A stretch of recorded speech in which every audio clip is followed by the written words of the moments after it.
오늘 허락하신 말씀의 제목은 그 땅을 주시리라 라는 제목으로 은혜를 나눕니다. 1930년 미국 경제 대공황 당시 활동하던 클로렌스 데로우 이 변호사는 하나님의 존재를 부인하던 무신론자였습니다. 그는 경제적으로 상황이 어려워지자 이 무신론을 전할 수 있는 절호의 기회라고 생각하였습니다. 그래서 강연을 할 때마다 다음과 같이 주장했습니다. 여러분, 이 사태를 보십시오. 하나님이 살아계신다면 어려운 상황을 주시겠습니까? 우리가 모든 것을 잃어버리고 있는 것만 보아도 분명히 하나님은 안 계십니다. 한 번은 흑인들이 모여있는 자리에서 이 무신론을 강연한 적이 있었습니다. 그때 그는 이렇게 외칩니다. 여러분, 우리는 다 잃어버렸습니다. 꿈과 재산을 잃었고 노래까지 잃었습니다. 이런 상황 속에서 어떻게 노래를 부를 수 있단 말입니까? 그때 뒤에 있던 할머니가 손을 번쩍 들면서 이렇게 대답을 했습니다. 저는 노래할 수 있습니다. 그러자 이 데로우가 다시 물었습니다. 아니, 이 지경이 됐는데 어떻게 노래할 수 있단 말입니까? 그러자 그 할머니는 큰 소리로 외쳤습니다. 예수님 때문에 노래할 수 있습니다. 그러자 옆에 있던 흑인들이 목소리를 높이기 시작했습니다. 맞습니다. 할렐루야. 예수님 때문입니다. 하나님이 없다고 외치려던 분위기가 순식간에 하나님의 살아계심을 인정하는 분위기로 흘러가게 되었습니다. 클로렌스 데로우는 그들의 모습에 충격을 받았습니다. 삶이 어렵고 힘들어도 희망을 가질 수 있다면 바로 예수 그리스도 때문입니다. 지치고 힘들어 낭망하고 넘어져 그래도 우리의 희망은 예수 그리스도입니다. 오늘 봉독한 본문을 보면 이 가나안 족속들이 강대함 때문에 그 땅을 정복할 수 없다라고 하는 10명의 정탐꾼의 보고를 들은 이스라엘 백성들이 하나님을 반역했습니다. 백성들의 불신앙적 태도는 이 하나님의 섭리에 대한 반역이자 통치권에 대한 반역이었습니다. 그러나 여호수아와 갈렙은 다른 태도를 보였습니다. 그 땅을 우리에게 주시리라. 하나님의 약속을 상기시키며 이스라엘 백성들을 안심시켰습니다. 이렇듯 같은 장소에서 다른 태도를 보이는 이유가 무엇일까요? 하나님이 함께 하심을 믿느냐 믿지 못하느냐, 즉 믿음의 차이인 것입니다. 힘들고 어려운 시대입니다. 코로나로 인한 우울감이 심각해져 갑니다. 코로나 때문에 사업이 힘들고 대인관계가 무너지고 교회들도 많이 어려워지고 있습니다. 그렇다고 낙심하고 절망해야 됩니까? 아닙니다. 갈렙과 여호수아와 같은 믿음을 가져야 됩니다. 그 땅을 우리에게 주시리라. 이 하나님의 약속을 믿고 나아가야 됩니다. 그 믿음으로 행하여야 됩니다. 그렇다면 그 땅을 주시리라. 그러면 어떻게 행하여야 할까? 첫째, 원망하지 말아야 됩니다. 사이드 베다디니는 선교사입니다. 사이드 베다디니 선교사는 이란에서 모슬렘으로 태어났지만 목사가 되어서 미국과 이란을 오가며 고아들을 위한 사역을 하다가 2012년에 체포되었습니다. 이란에서는 전도가 불법입니다. 기독교로의 개정은 사형에 처하게 됩니다. 그가 감옥에서 당했던 핍박은 이루 말할 수가 없습니다. 그는 신문을 받을 때마다 자신이 저지르지 않은 범죄까지 시인하고 서명하라는 강요를 받았습니다. 매번 거부하자 돌아오는 것은 엄청난 폭력과 고문이었습니다. 죄수들에게도 폭행을 당했습니다. 심한 구타로 내복부 출혈과 복통이 너무너무 심했습니다. 장기 손상을 입은 상태였지만 적절한 치료를 제공받지 못했습니다. 그에게 더 힘든 것은 심리적 고문이었습니다. 다른 수감자들이 처형되는 모습을 보게 하고 간수들이 협박을 합니다. 기독교 신앙을 버리고 이슬람 신앙으로 돌아오지 않는다면 형량이 늘어날 것이다. 그리고 죽을 때까지 매를 맞을 것이다. 너도 곧 사형될 것이다. 그때 하나님의 음성이 들렸습니다. 아니다. 나는 아직 너를 위해 일하고 있다. 그는 모든 일에 원망하지 않고 하나님을 붙잡았습니다. 아내가 금식하며 남편의 석방운동을 전개하고 있었는데 하나님의 음성이 들렸습니다. 사이드에 관한 모든 일을 내려놓고 내게 맡겨라. 그녀는 순종하며 기도했습니다. 그 후 하나님께서 기적적으로 남편을 풀려나게 하셨습니다. 하나님의 은혜로 석방된 사이드 베다디니는 이렇게 고백하였습니다. 저는 믿음으로 시련을 통과할 것을 알고 있었습니다. 그리고 하나님께서 이를 기회로 사용하셔서 복음이 전파되도록 하실 것도 알았습니다. 제가 겪는 시련은 가치가 있고 의미가 있습니다. 이로부터 선한 것이 나올 것이라며 스스로에게 말하면서 용기를 북돋았습니다. 여러분, 어떤 어려움이 있어도 원망해서는 안 됩니다.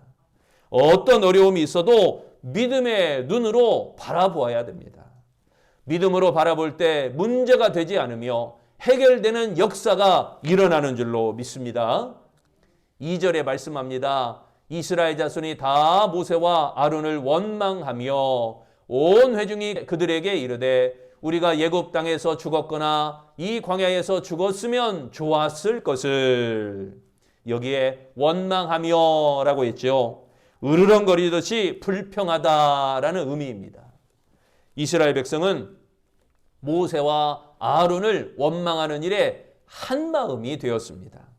원망은 강한 분노와 적개심을 동반하고 있습니다. 애굽이나 광야에서 죽었으면 좋았을 것이라고 불평하게 하였습니다. 결국 이스라엘 백성은 이 원망으로 인하여 하나님의 심판을 받고 약속의 땅에 들어가지 못했습니다. 그리스도인은 문제와 어려움 속에서도 하나님을 원망해서는 안 되는 것입니다. 원망은 문제의 해결이 아니라 파멸로 이끌어가는 지름길인 것입니다. 그러므로 문제 앞에서 원망하기보다 자신을 돌아보며 해결자이신 하나님께 도움을 요청해야 됩니다. 원망하지 아니할 때 문제를 해결해 주실 뿐 아니라 성숙된 믿음에 이르게 하실 줄로 믿습니다. 두 번째, 그 땅을 주시리라. 이것은 어떻게 행해야 되냐? 거역하지 말아야 됩니다. 아프리카에서 성공적 사역을 하였던 선교사에게 아프리카 선교 활동을 정말로 좋아하는지 물어봤습니다. 그러자 선교사의 대답이 뜻밖이었습니다. 이 일을 좋아하느냐고요? 천만에요. 저와 집사람은 더러운 것은 딱 질색이에요. 우리는 상당히 섬세한 감각을 지닌 편이거든요. 냄새나는 고약한 오두막에 기어 들어가는 일은 아예 몸서리 쳐져요. 그러나 자기가 싫다고 그리스도를 위하여 아무것도 하지 않을 수 있나요? 거역할 수 있나요? 좋다든지 싫다든지 하는 것은 선교 사업과 아무 관련이 없어요. 우리는 그저 가라는 명령을 받아 갔을 뿐이죠. 하나님의 사랑이 우리를 강요한 것이니까요. 여러분, 할 수 있느냐 없느냐의 문제가 아닌 것입니다. 순종하느냐 순종하지 아니하느냐 이 문제인 것입니다. 하나님과 사람들 앞에서 자신을 인정하고 겸손하게 나아갈 때 하나님을 거역하지 않게 되는 것입니다. 그러므로 거역하지 않는 비결은 하나님을 향한 순종에 있는 것입니다. 하나님을 믿고 순종하는 사람은 하나님을 거역하지 않는 것입니다. 9절에 말씀합니다. 다만 여호와를 거역하지 말라. 또 그 땅 백성을 두려워하지 말라. 그들은 우리의 먹이라. 여기 거역하지 말라라는 말은 반역하다라는 의미입니다.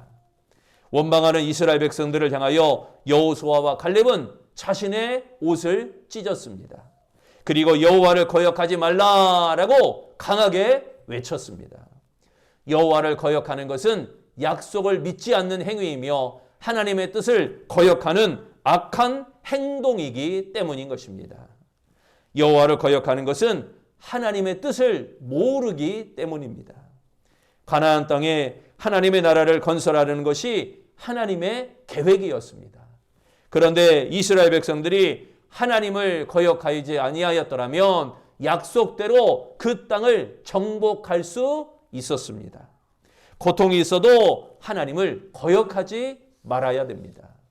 거역은 믿음이 부족할 때 생기는 현상입니다. 그리스도인은 거역하는 일에 앞장서면 안 되고 다른 사람을 거역하게 하거나 선동해서도 안 되는 겁니다. 복을 받은 사람들의 공통점은 거역이 아니라 순종이었습니다. 아니요, 이게 아니라 예라고 대답할 뿐이었습니다. 불신앙적 태도로 하나님을 거역하지 말라라고 말해야 됩니다. 여호수아 갈렙처럼 이 땅을 우리에게 주시리라 이 고백을 하며 여러분 하나님께 순종하시기를 바랍니다. 세 번째, 그 땅을 주시리라. 그러면 어떻게 행하여야 되는가? 두려워하지 말아야 됩니다. 종교개혁자 루터가 학창시절에 있었던 이야기입니다. 당시 고학생들은 남의 집 창문에서 노래를 부르고 돈을 받는 관습이 있었습니다. 노래를 못하거나 고약한 주인을 만나면 빈손으로 쫓겨날 수도 있었습니다. 한 번은 루터가 부잣집 창문 밑에서 노래를 불렀습니다. 험상궂은 주인이 창문을 열고 내려다보더니 막 뛰어왔습니다. 루터는 자신을 혼내려는 줄 알고 도망치기 시작했습니다. 주인은 뒤쫓아왔고 루터는 열심히 도망갔습니다. 그런데 결국 루터는 붙들리고 말았습니다. 걸벌 먹은 루터가 두려워하는데 그 주인이 봉투를 하나 내밀었습니다. 고학생에게 주는 장학금이었습니다. 루터는 그때 일을 회상하며 이렇게 고백합니다. 나는 목소리가 좋지 않다는 생각으로 노래를 하였는데 주인이 뛰어나오기에 해치려는 줄 알고 도망을 쳤다. 두려움의 안경을 끼고 세상을 보면 만사가 걱정과 염려로 가득 차 보이지만 믿음의 안경으로 바꿔 끼면 세상이 좋게 보이며 하나님의 돕는 손길이 보인다. 여러분, 두려워하지 말고 어려움을 통해 강하게 만드시는 그 하나님의 계획을 보아야 할 줄로 믿습니다. 9절에 말씀합니다. 그들의 보호자는 그들에게서 떠났고 여호와는 우리와 함께 하시느니라. 그들을 두려워하지 말라. 여기에 두려워하지 말라라는 말은 상황에 대한 불안을 의미하고 있습니다. 여호수아 갈렙은 그 땅 백성을 두려워하지 말라 두 번이나 외치는 걸 보게 됩니다. 하나님이 함께 하신다라는 표현을 사용하며 이스라엘 백성들의 관심을 하나님께 집중시켰습니다. 그러나 이스라엘 백성은 하나님을 경외하는 일에 실패하고 가나안 족속들을 두려워하였습니다. 그럼에도 불구하고 이 여호수아와 갈렙이 가나안 족속을 두려워하지 않았던 이유는 무엇이었을까요? 그 이유는 그들의 보호자는 떠났고 하나님이 우리와 함께 하신다는 믿음이 있었기 때문이었습니다. 믿음의 눈으로 바라보면 큰 문제라도 해결할 수 있는 작은 문제가 되는 것입니다. 믿음으로 문제를 바라보면 두렵지 않습니다. 불신앙적 시각으로 문제를 바라보면 낙심하게 됩니다. 그러므로 우리와 함께 하시는 하나님을 믿고 두려워하지 마시기를 바랍니다. 어려움은 믿음을 테스트하는 하나님의 방식입니다. 문제를 만났을 때 어떻게 반응하느냐에 따라서 믿음이 있느냐, 믿음이 없느냐, 그게 드러나게 되어집니다. 믿음이 있는 자들은 하나님의 약속을 바라보며 실망하지 않습니다. 자신의 힘으로 사는 것이 아니라 하나님의 능력으로 살았기 때문인 것입니다. 그러므로 어려운 상황에 처했다고 할지라도 결코 낙심하거나 좌절하지 마시기 바랍니다. 우리 앞에 하나님의 약속이 주어져 있습니다. 그 땅을 우리에게 주시리라 라는 약속입니다. 힘든 상황이나 환경을 믿음의 눈으로 바라보며 평안을 누리는 아름다운 성도 되시기를 바랍니다. 믿음 없는 사람들의 말을 듣지 말고 그 땅을 우리에게 주시리라 여호수아와 갈렙과 같이 믿음의 언어, 하나님의 약속을 믿으시기를 바랍니다. 사랑하는 성도 여러분, 하나님의 약속을 믿고 원망하지 마시기 바랍니다. 불순종으로 하나님을 거역하지 마시기 바랍니다. 하나님을 경외하며 두려워하지 마시기를 바랍니다. 그리하여 모든 일 가운데 하나님의 함께 하심을 믿고 앞으로 전진해 나아가는 우리 아름다운 성도들이 되시기를 축원합니다. 기도하겠습니다. 선한 목자장 되셔서 우리를 푸른 초장과 쉴만한 물가로 인도하실 때 우리로 하여금 하나님을 원망하지 아니하도록, 하나님 앞에 불순종하지 아니하도록, 하나님 앞에 두려워하지 아니하도록 우리의 모든 삶을 주관하시고 인도하시고 역사하심을 감사합니다. 하나님의 약속을 확실히 믿고 원망하지 아니하며 하나님 앞에 불순종하니 아니라 철저하게 순종함으로 하나님의 뜻을 거역하지 아니하며 하나님을 지극히 경외하여 날마다 두려움 가운데 거하는 게 아니라 강하고 담대한 가운데 승리할 수 있는 우리 아름다운 성도들의 삶이 되어지게 하여 주시옵소서. 악하고 어려운 시대를 살고 있습니다. 그러나 이런 환경 때문에 우리의 모든 것을 낙심하며 내려놓는 게 아니라 날마다 부여잡고 하나님 앞에 함께 하심을 믿고 믿음으로 전진해 나아가는 아름다운 성도들이 되게 하여 주시옵소서. 반드시 승리하며 반드시 성공하며 반드시 복을 받으며 반드시 영광 얻는 아름다운 믿음의 승리자가 되도록 축복하시기를 예수님 이름으로 기도합니다. 아멘.